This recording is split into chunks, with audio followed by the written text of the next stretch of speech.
The row in the West Philippine Sea started to brew way back in the early 70s.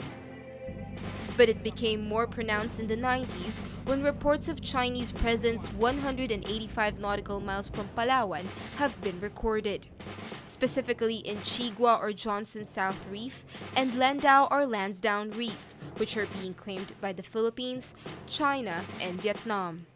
Between 1995 and 1998, the Chinese continued moving east, nearer to the Philippines, until they finally established a military compound at the Panganiban or Mischief Reef, located only 130 nautical miles from Palawan. The Philippine government discovered the presence of the camp in 1995 after a group of fishermen reported how they were forcibly detained there by Chinese soldiers.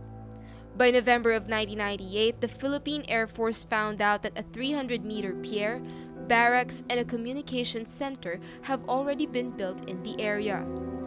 This was dubbed as China's creeping invasion. Come 2006, the Chinese were only 85 nautical miles from Palawan at the Recto or Reed Bank, well within the Philippines' 200 nautical mile exclusive economic zone. Last year, Chinese encroachments were also recorded in the oil-rich areas 3 and 4, which are only 30 and 60 nautical miles respectively from Palawan. Until finally, early April this year, the Scarborough Shoal or Bajo de Masinloc standoff broke out in the news.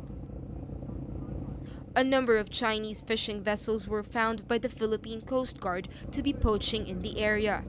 Soon after, Chinese maritime security vessels rushed to the site to protect the fishermen, facing it off with the Philippine Coast Guard. Both sides later agreed to leave the area. Whereas Philippine patrol vessels left immediately, the Chinese took several days to vacate the lagoon, citing bad weather for the delay. Later, reports came that Chinese ships returned to the area and have even barred Filipino fishermen from entering the shoal.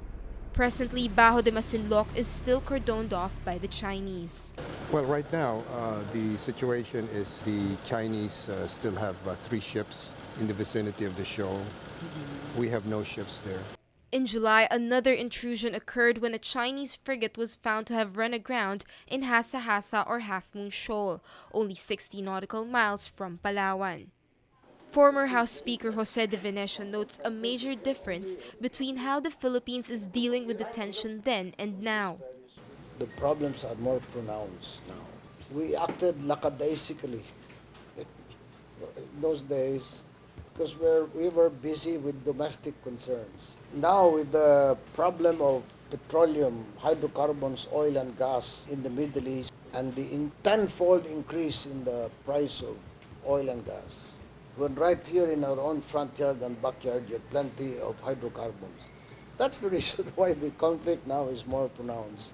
De Venecia back in 2004 pushed for the passage of the Joint Marine Seismic Undertaking, which was an agreement between China National Offshore Oil Corporation, Vietnam Oil and Gas Corporation, and the Philippine National Oil Company to explore certain areas in the West Philippine Sea for oil and gas reserves. De Venecia recalls the exploration found the Spratlys to be positive for oil reserves, but the contract expired in 2007 and was never renewed, which De Venecia says could have benefited all the parties involved.